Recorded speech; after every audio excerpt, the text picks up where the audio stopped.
반갑습니다. 사울은 다윗을 추격하다가 블레셋의 침략 소식에 군사를 물렸다가 군사를 이끌고 다시 다윗을 추격합니다.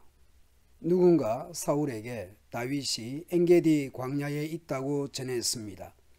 사울은 뽑은 군사 3,000명을 이끌고 다윗을 추격합니다.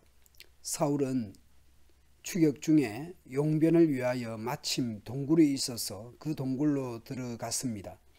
그런데 하필 다윗과 그 일행들이 숨어있는 동굴이었습니다. 다윗의 부하들 입장에서는 하나님께서 사울을 죽일 수 있는 기회를 주셨다고 보았습니다. 그래서 다윗이 사울 가까이 가서 사울의 옷자락을 잘라내었습니다. 그런데도 사울은 아무것도 모르고 있었습니다.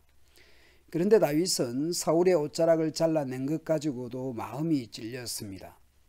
다윗이 자기 부하들에게 말했습니다. 내 주인에게 그런 일을 하면 안 되는데 내가 그만 잘못했소. 사울은 여호와께서 기름 부으신 왕이요. 그렇기 때문에 사울에게 해가 되는 일을 하면 안 돼요. 다윗이 사울을 못 죽이니까 부하들이 나서서 사울을 죽이려고 했을 것 같습니다. 그래서 다윗은 자기 부하들이 사울을 공격하지 못하게 했습니다. 결국 사울은 볼일을 다 보고 동굴을 떠나 자기 길을 갔습니다. 정당 방위, 방어권, 자율 이런 것들을 생각하면 다윗은 바보 같습니다. 그러나 평소 이런 다윗의 마음이 하나님께서 보셨던 마음이 아닐까 싶습니다.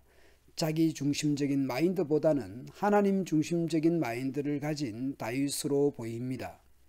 잠시 후 다윗은 용변을 다 보고 동굴을 나왔던 사울의 뒤를 따라서 동굴 밖을 나갔습니다. 다윗은 사울에게 내 주 왕이여 라고 소리 질렀습니다. 사울이 뒤돌아보자 다윗이 얼굴을 땅에 대고 절했습니다. 다윗이 사울에게 말했습니다. 왕은 왜 다윗이 사울을 해치려 한다라는 사람들의 말을 귀담아 들으십니까? 왕이여 보십시오. 여호와께서 오늘 동굴에서 왕을 내 손에 맡기신 것을 당신도 보셨습니다. 어떤 사람은 왕을 죽이라고 말하였으나 나는 내 주 여호와께서 기름 부으신 왕이므로 해치지 않겠노라고 말했습니다. 내 아버지여, 내 손에 들려있는 왕의 옷자락을 보십시오. 나는 왕의 옷자락을 잘라내기만 하고 죽이지는 않았습니다. 나는 지금도 왕에게 어떤 나쁜 일도 할 생각이 없다라는 것을 알아주십시오. 그동안도 나는 왕에게 죄를 짓거나 해치려고 한 적이 없습니다. 그런데도 왕은 나를 죽이려고 쫓아오고 있습니다. 다윗은 심판권을 하나님께 맡겨드린다고 반복하여 호소합니다. 여호와께서 왕과 나 사이에 옳고 그름을 가려주시기를 바랍니다. 그리고 여호와께서 왕에게 벌을 주시기 바랍니다. 그러나 나는 내 손으로 왕을 해치지 않겠습니다. 하나님께 심판권을 맡기고 자신의 손으로 심판을 하지 않겠다라는 것이죠. 다윗은 나쁜 일은 나쁜 사람에게서 나온다라는 속담을 인용하여 다윗 자신은 왕을 해치지 않을 것이라고 말합니다. 다윗은 악인이 아니기에 악을 악으로 갚지 않겠다라는 것이죠. 그리고 그 심판권은 하나님께 맡기기 때문입니다. 이스라엘 왕이 누구를 잡으려 하고 있습니까? 왕이 뒤쫓고 있는 사람은 누구입니까? 왕은 죽은 개나 벼룩을 뒤쫓고 있는 것과 같다라고 말합니다. 여호와께서 우리의 재판관이 되시어 왕과 나 사이에 옳고 그름을 가려주시기 바랍니다. 여호와께서 나의 억울함을 살펴주시기 바랍니다. 또 나를 왕의 손에서 구해 주시기를 바랍니다. 다윗은 거듭 선악에 대한 판단과 심판권을 하나님께 맡기고 있습니다. 다윗의 말이 끝나자 사울의 반응이 있습니다. 사울은 다윗을 보고 내 아들 다윗아 이것이 정말 네 목소리냐 말하면서 크게 소리내어 울었습니다. 다윗은 사울을 왕으로 부르기도 하고 아버지라 부르기도 합니다. 다윗 자신은 신하 또는 짐승이나 벌레 같은 존재로 낮추었습니다. 사울은 다윗을 아들이라 부릅니다. 아버지와 아들의 관계가 왜 이렇게 되었을까요? 사울이 말합니다. 너는 나에게 잘해 주었는데 나는 너에게 나쁜 일을 했구나. 다윗은 선하고 사울 자신은 악하다라는 것을 인정하고 있습니다. 여호와께서 나를 너에게 넘기셨는데, 기회를 주셨는데 너는 나를 죽이지 않았구나. 자기 원수를 손안에 넣고도 좋게 돌려보내는 사람이 어디 있겠느냐. 네가 오늘 나에게 착한 일을 하였으므로 여호와께서 너에게 상 주시기를 바란다. 사울은 다윗에게 계속 말합니다. 너는 틀림없이 이스라엘의 왕이 되고 훌륭한 왕이 될 것이라고 선언합니다. 그러므로 이제 너는 내 자손을 죽이지 않겠다고 여호와의 이름으로 맹세해다오. 내 아버지의 집에서 내 이름을 지워버리지 않겠다고 약속해다오. 요나단과의 언약도 비슷한 내용이었죠. 서로 평화의 조약, 집안 간의 상호 불가침의 약속을 합니다. 다윗은 사울에게 그렇게 하겠다고 약속했습니다.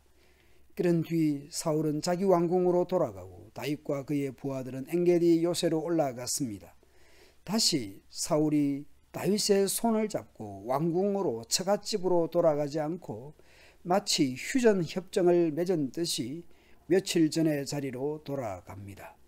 우리는 두 왕에 대해 이렇게 규정을 하죠. 사울은 악한 왕, 다윗은 선한 왕으로 규정합니다.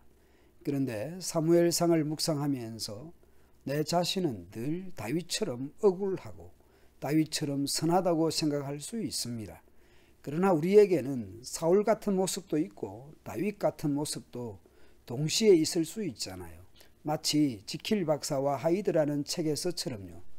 그래도 오늘 본문을 보십시오. 적어도 사울은 다윗의 말을 듣고 자신이 악하다라는 것을 인정하잖아요. 다윗 너는 선하고 나 사울은 악하다. 그런데 주위 사람들에게 그런 지적을 받거나 또 악하게 하면서도 자신이 악한 줄도 모르는 사람들도 있지 않습니까?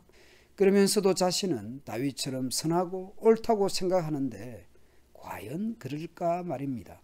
적어도 사울은 다윗의 말과 행동을 보고 자신의 악함을 시인이라도 하지 않습니까? 여하튼 다윗은 악을 악으로 갚지 않습니다. 악을 선으로 이깁니다.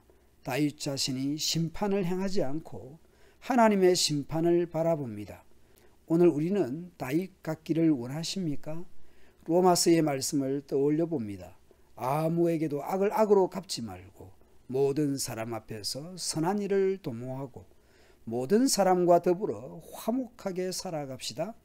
직접 친히 원수를 갚지 말고 하나님의 진노하심에 맡기십시오. 악에게 지지 말고 선으로 악을 이겨냅시다. 감사합니다.